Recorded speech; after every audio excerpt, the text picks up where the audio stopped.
before superbikes became plastic, Honda created elegant brutal beast, CBR1000F, a sport touring bike that flew down the highway smooth as Japanese silk.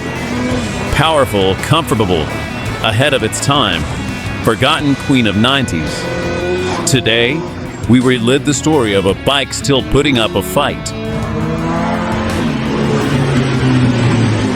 The year was 1987.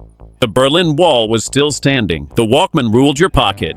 And if your car had central locking, you were considered upper class. In that context, Honda decided to shake up the market with a bike that wasn't just fast. It was elegant, futuristic, and, why not say it, a little bit alien. The Honda CBR1000F, also known as the Hurricane in some markets, was a leader-class superbike designed not to leave your neck crooked like the Leaning Tower of Pisa after 300 kilometers. Following the recipe of raw power and killer geometry, Honda did refine. A 998 cubic centimeters engine, 4 cylinders in line, liquid cooling, and 135 horses of pure Japanese silk. It had power, yes, but with smoothness, no jolts or hysteria. A steady, reliable push with that mechanical purr that told you, relax, I can go all day. But what really made it unique, what set it apart at first glance, was its full fairing. Yes, full. From front to back, it wrapped the whole bike in smooth, continuous lines. No half-done plastics or little round headlights like on a bicycle. No, sir, bubble aerodynamics. Some people would look at it and say, is this a bike or an imperial starship? Others, more technical, would note its Japanese bullet train profile, with a fairing that sliced wind wrapped in speed. And they were right. At a time when sport bikes were angular, noisy, and uncomfortable, the CBR1000F seemed like it had come from the future. A mix between a spaceship and a luxury cruiser, able to give you the thrill of a sport bike without punishing your back. And that was surprising. Honda was breaking mold. While other brands sold excitement, back pain, CBR gave both performance and ergonomics. Yes, a vision ahead of its time. Also,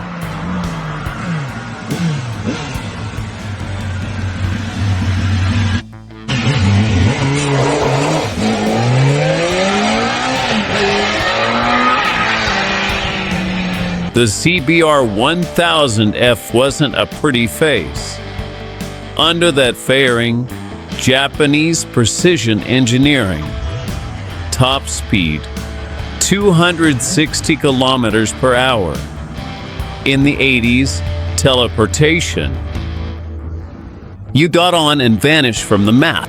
It's no wonder more than a few people used it to cross over to Europe without the engine, or their back complaining. Engine, 998 cubic centimeters, 4 cylinders, DOHC, 16 valves. Its trait? Flexibility. Your 2,000 RPM in 6th gear, throttle twisted, it accelerates like 3rd. You didn't need to be constantly playing with the gearbox. The bike did the work for you. The transmission was smooth as butter. The gearbox was one of those that made no noise. Didn't jerk. Didn't let you down. Shifting into 3rd was easier than ordering delivery. Everything flowed. Everything fit together. Suspension was soft but stable. A conventional adjustable fork. A monoshock with settings. It let you ride 800 kilometers without a physical therapist. Brakes. In the 90s, Honda was among the first to introduce CBS, combined braking system, on big bikes. What did it do? When you squeezed the front brake, it also applied some of the rear. Result? More stability, fewer scares, more confidence. Especially useful when you were loaded up with a passenger, luggage, and a racing heart. Technology of the time. It didn't have ABS or traction control. It wasn't trendy yet. But for its time, it was an advanced bike. It had electronic ignition, an impeccable cooling system, and an alternator that let you use powerful lights and charge devices without any hassle. Curb weight, about 255 kilos. Yeah, it was a Japanese tank, but so well balanced that once you got going, it felt much lighter. It was the classic bike that surprises you with how easy it is to handle for how big it looks. And best of all, one of the most reliable bikes Honda ever made.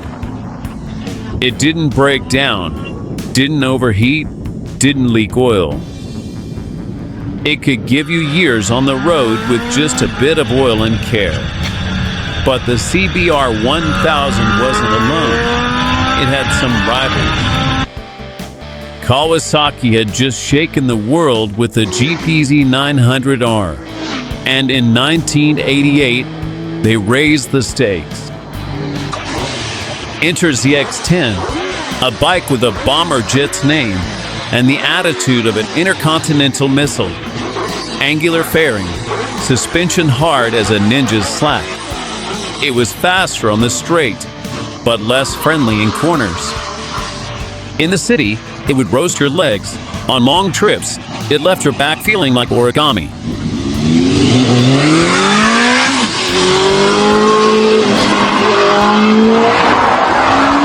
The Yamaha FZR1000 was a track beast with a license plate, 145 horsepower with the EXCP system, a variable exhaust valve, very advanced technology for its time, Delta box chassis, aggressive design, the soul of a race track, but it was like getting into a go-kart armed with knives.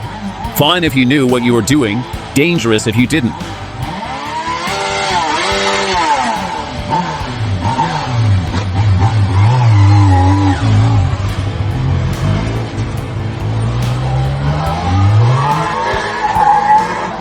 The GSX-R1100 was a declaration of war. 125, 145 horsepower depending on the year, full fairing, aluminum chassis, and zero manners. It was famous for its brutal acceleration and for throwing you to the ground if you blinked too long.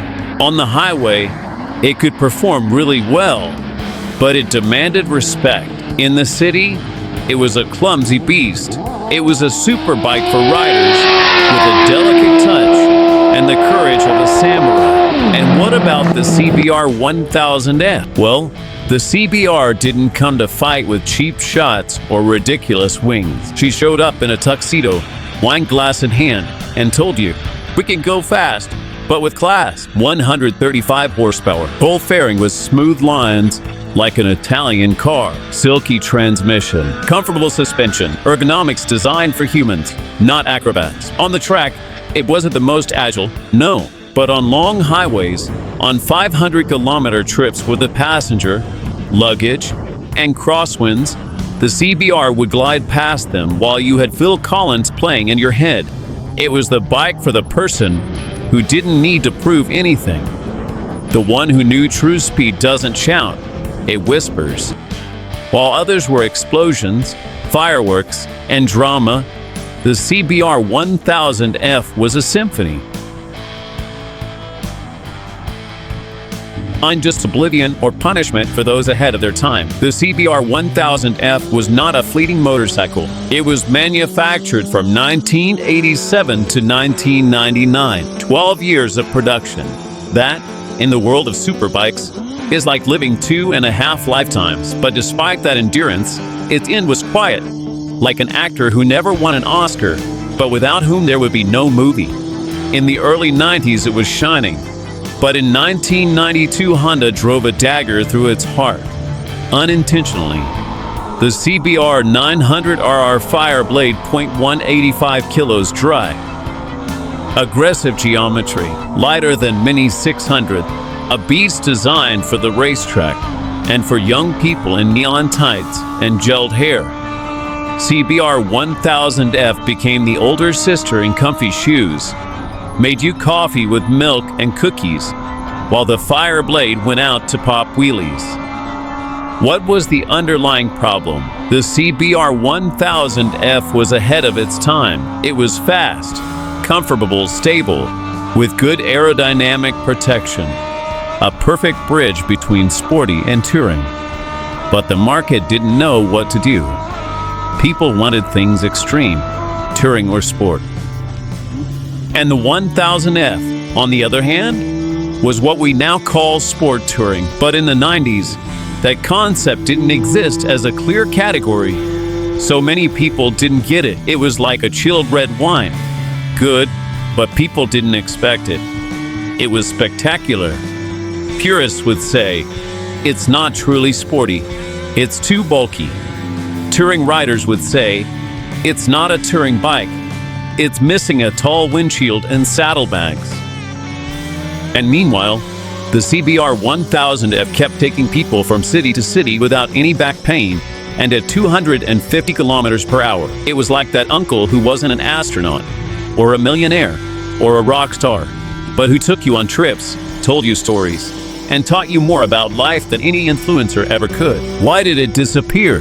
Because the market became bipolar, adrenaline or an armchair.